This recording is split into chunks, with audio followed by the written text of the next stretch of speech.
اچھا خواب اللہ کی طرف سے ہوتا ہے۔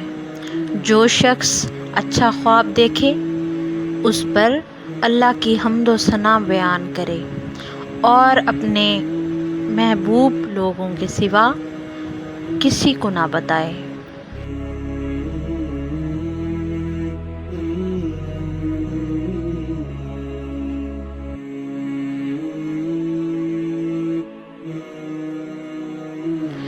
برا خواب آئے تو 3 دفعہ اپنی بائیں طرف تھوکے، شیطان اور اپنے اس خواب کی برائی سے 3 دفعہ اللہ کی پناہ مانگے۔ یہ خواب کسی کو نہ سنائے۔